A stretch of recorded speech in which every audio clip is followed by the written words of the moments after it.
The person who welcomed you is Grace Shield, our amazing social media coordinator. If you want to know all things grant related about the Region of Waterloo Arts Fund, you are in the right place at the right time.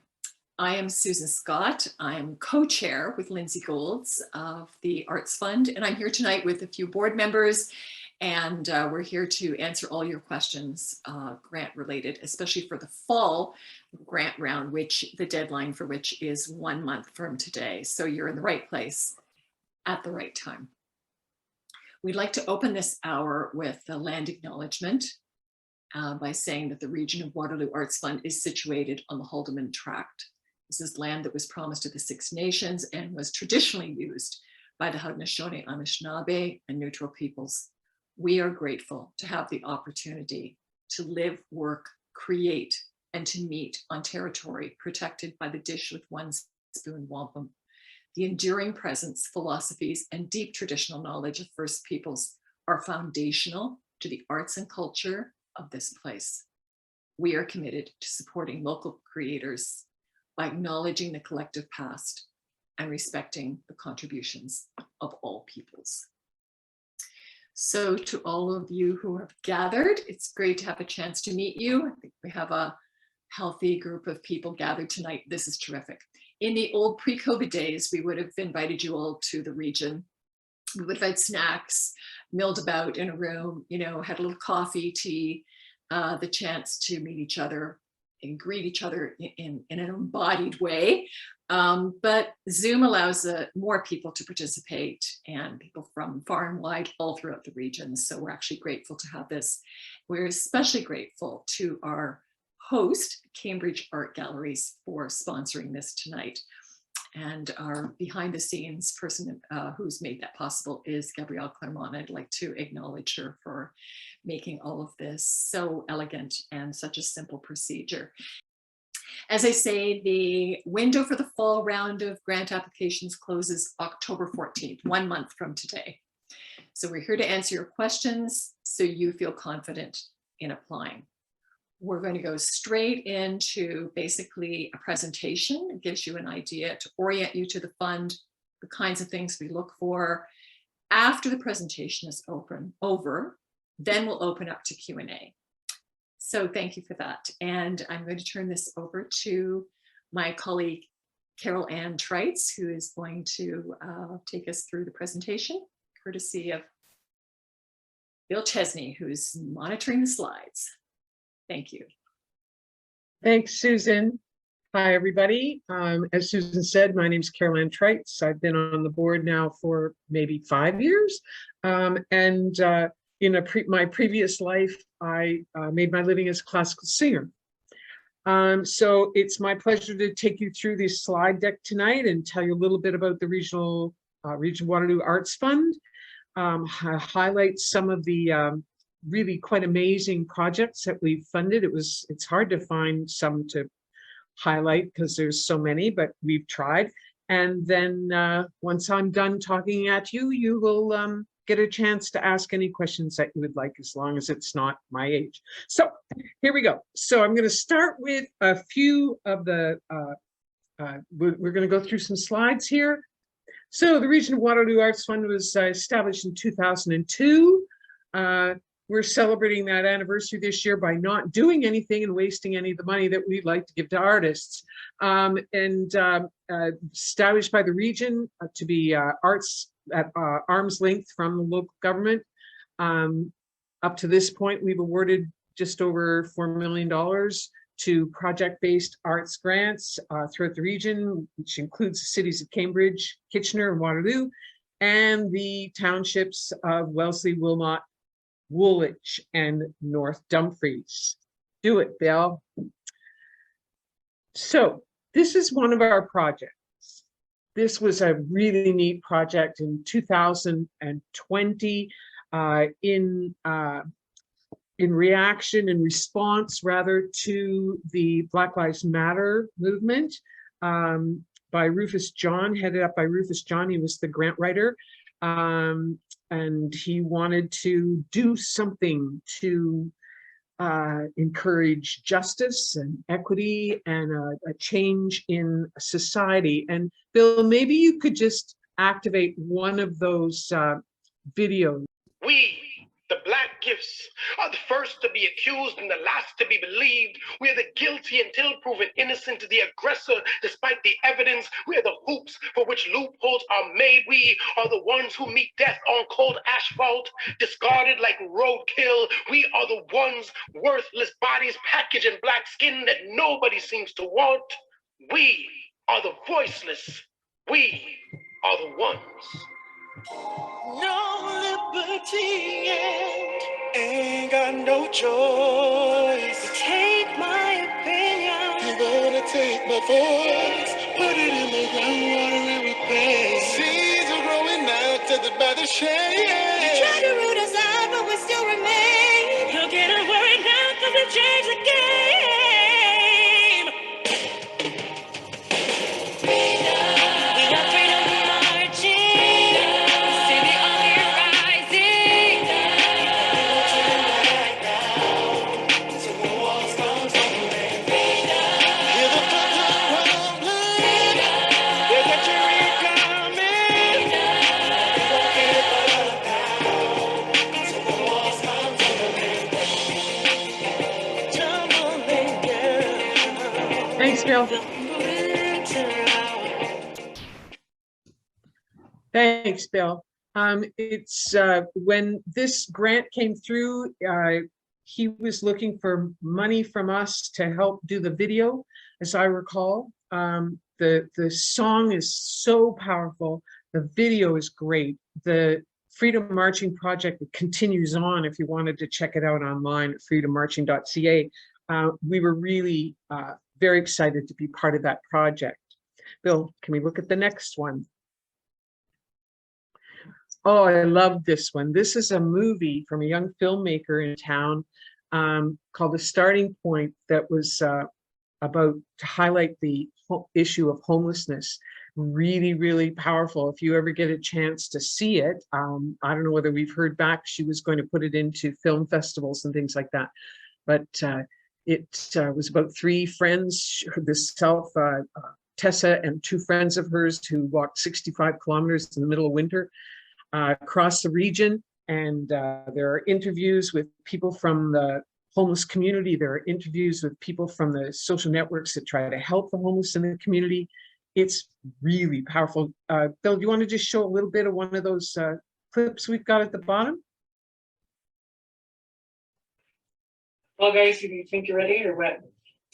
Yes. Let's do it. Awesome. I proposed to my colleagues that we travel on foot along Grand River Trail systems. 250 kilometers long, which stretch along the banks of the Grand River. My first thought was maybe you're a little bit mad for doing that kind of a trek. Are you doing the whole trek with them? Or? No, I'm not sure.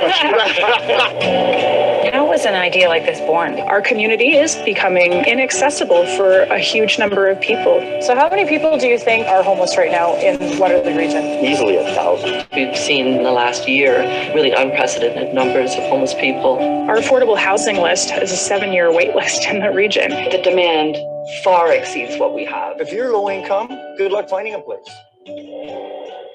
I work really hard at putting myself in other people's shoes and having to walk through rain and snow. Once the chill starts to set in, you can go downhill really fast. If I was in that situation, how comfortable would I be? The last winter, they walked from Galt to West Mount Rose in the wintertime along the Grand to raise awareness. Thanks, Bill. I thought we were a bit farther. So Some of us on the board got a chance to preview this movie when she had first finished it, and every one of us just were like, wow. So when we're done the presentation, maybe over the weekend or something, go back in, take a look at this little film. It's tremendous. Next one. Oh, and this is Erin Bowe. Bowe? And this is a book for youths, middle grade, she defines it as, and it went on to win the 2019 Governor General's Award in Young People's Literature. We were so proud to have helped finance Aaron's writing and research for this book. It's a terrific story. I read it, and beautifully illustrated, and nice to get that acclaim. And Aaron was so appreciative. It was really exciting to be part of that project. So now the next slide goes back to talking about how we work as a board. And when we do the grant assessments twice yearly, we invite in people from the community who are working artists in various genres, and call them, at this point, we're calling them artists at large, advisors. And they come in and they assess grants within the genre that they work in. So when it comes to adjudicating, we're joined by local artists with in-depth knowledge of a particular discipline and the local art scene. And we are always interested in people that would like to join us in that capacity, either as an artist at large advisor, which that just involves being part of the grant assessment meetings in your genre, or as a board member at large. So we'd love to hear from people who would like to get involved in the really neat work that we get to do on this board. Bill, can we get the next slide, please? So there's an online application. It's pretty easy to follow through and fill out. Done twice a year, spring and fall. May 6th, October 14th are the application dates. Applications are submitted online. Board members, as I said, and artists at large score the applications. And our goal is to have a few reviewers from each discipline, music, art, film, writing. There's a lot of disciplines out there to provide scores. And when we score the applications, we score them in 4-ish categories with a mark of 0 to 10, depending on how effective we believe the people that their application is. So they're judged on their artistic vision, their impact and engagement, and their budget viability. Bill? So in artistic vision, which can get a score up to 10, the applicant, we're asking them to articulate the vision of their project and describe how that project fits into their existing body of work, or whether they're an emerging artist and they wish to establish themselves more within their own genre as a first-time artist or singer, or writer, various genres. Then we look at the impact and engagement that the application expresses. So we're looking at whether the project contributes to the professional growth and development of the applicant. We're also looking to see if there are potential opportunities for the community to engage with this project, and in what ways, and what the results of the project might be. We're looking at whether the project might provide intrinsic benefits to other artists in the region or the community at large. So, you know, sometimes people in their applications will, you know, they're very enthusiastic, of course, but they will say things like, I'm going to put Waterloo Region on the map. And that doesn't really tell us anything. Like, how are you going to do that? What is the actual effect that you're going to have? Who's your audience for your project? And how is this going to affect them? That sort of thing. Bill, next slide. And then we're looking at the viability of your proposal. So we're going to look at the work plan and the budget, and do they reflect your vision of what you've described that project to be? Are they reasonable? Are they realistic? Have you thought it through? We want to know that artists that are contributing to your project, like say you're doing a recording, and are the band members going to be appropriately paid? If you're doing a play, are your actors going to be appropriately paid? Are those actors from, are they local? Is this money going to stay within our community? Do you have a plan to solicit funds from other places? We need to hear from you whether and have that articulated as to whether you've looked at other funds. And believe me, we're very encouraged when people are not coming just to us for money, but that they're looking at what all their options are. And then we also look at, when we're looking at the grants, we're assessing whether we believe the person making the application has the capacity for completing this project as they have described it. Often that comes through in whether and how they've stated their budget. Bill? So we want to encourage everybody to visit our website. Everything you know is there. You don't need to listen to me talk about this. Everything you need to know, how to apply. There's instructions and guidelines, lots about the background of the fund itself, how to get some help. You can get help. We have people who are willing to mentor people in certain directions that are writing a grant for the first time. And all the forms you need are there, and there's FAQs that will answer just about every question that you'd be looking for. Bill? So we've got deadlines coming up, as Susan said early on. Our next deadline is Friday, October the 14th at 11:59 p.m. So get started on your applications. Time's ticking away. Bill? So the application date is that October date, and then the fall applicants are usually notified around mid-December. We pick this date of December 16th as to whether or not their application was successful. Bill? So if you're a successful applicant, you'll be notified via email and are given the opportunity to sign the agreements online via DocuSign. When we award grants to people and they're successful in getting that grant, we give them 90% of what we've given them, of that final amount. We retain rather 10% that we release to the applicant when we approve their final report. Final report is due on the project a month after the completion of that project. That final report is a form. Again, it's on our website, so you just follow the form and answer questions. Questions are basically asking you to reflect back on the things you talked about in your application and summarizing whether your project was a success, what the challenges were that you faced, or did you have to change some things up?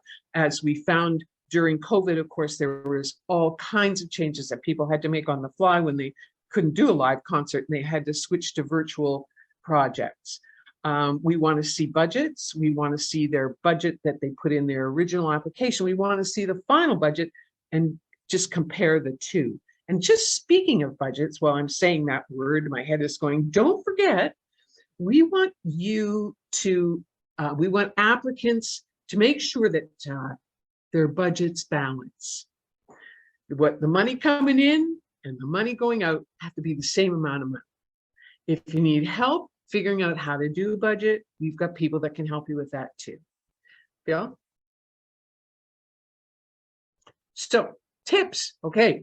State your artistic goals as clearly as possible. The most words don't win the award. It's be as concise, unlike the speaker you're listening to right now, be as concise as possible. Get feedback on your draft from other people before you put it in to make sure that it's clear. We want your budget to be realistic. Ask for guidance if you're not sure. If you need to rent equipment or rent a venue, call around, find out what the rentals are for those things. So you have a pretty good idea in your budget of what it's going to cost you to complete your project. Just picking numbers out of thin air doesn't really work. Give examples of how your proposed project will positively impact the people of our region. Excuse me, seek feedback from one of our peer-to-peer mentors. I mentioned them before. We have people who are former board members who have graciously offered their time and to speak to applicants who are looking for some guidance. So take advantage of this resource. We've got it, use it, and apply on time. We can't accept late applications. Bill? And most importantly, I love these slides. If you don't receive a grant, we typically receive from 90 to 110 grants in any round. And we typically fund between, I don't know, 25, 35. It depends on how much people are asking for and how much money we have to give out. But if you don't get a grant, apply again. Absolutely. We get multiple applications from people. Your project might just be a fabulous thing, but it might be in that round competing with a lot of other fabulous things, and it just might not be a good fit for that round of funding. So, or we simply don't have enough funds for that round.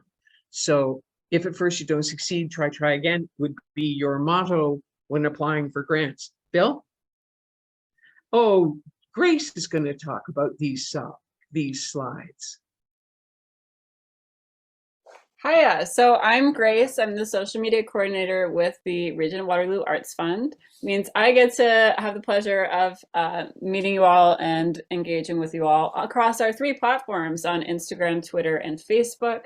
I invite you to connect with us. If you're following along in the click-through presentation, you can click the icons and that'll take us to your profile. But we normally will post reminders about our upcoming deadlines. We feature our grantees' projects, and we additionally share tips and tricks on how to finesse your application. And a lot of what is covered in today's presentation, we also talk a little bit more about there. So if you want some helpful reminders on our upcoming deadlines, you can feel free to connect with us across Facebook, Instagram, and Twitter.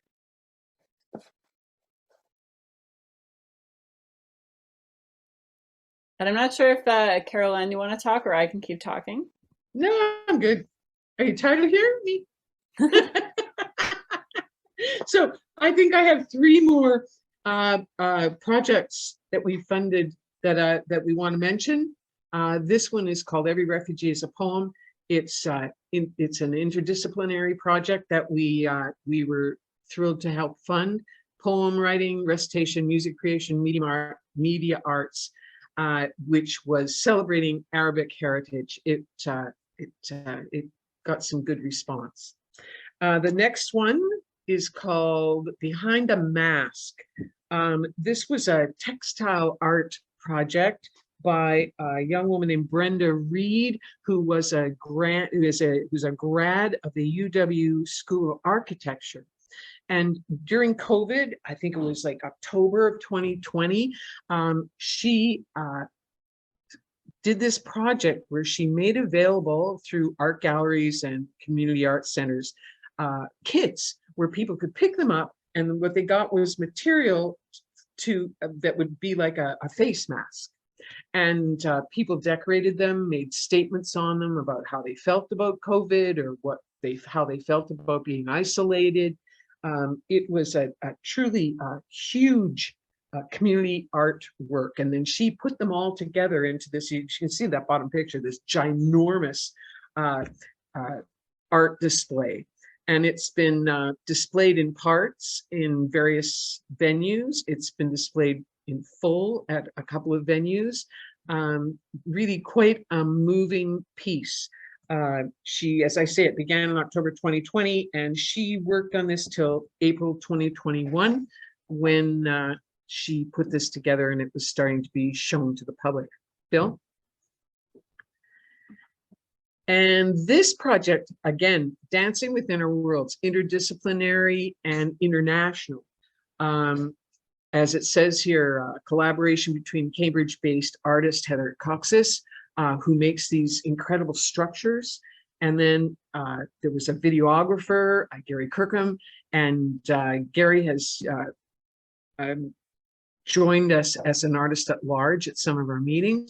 And then there were as a Russian artist, a Mexican artist, there was someone from Iran, there was some people from KW, and they each did their own art thing, and it was videoed, and then it was projected into the sculptures that Heather had done. It was absolutely incredible. Next slide is, I think, the last one. Yes, this is Paul Roorda's Somewhere Anywhere postcards, which were a series of handmade limited edition prints inspired by images of aging and deteriorating walls. And then he combined them with suggestive poetry about the world as he sees it. These were very beautiful, and we were quite pleased to be part of that presentation. And I think that's it for our slide deck. And so we've used up about half of our time, and we're hoping that those of you who joined us tonight will now leap in and start asking all kinds of questions to keep us busy for the next half hour. Thanks, everybody.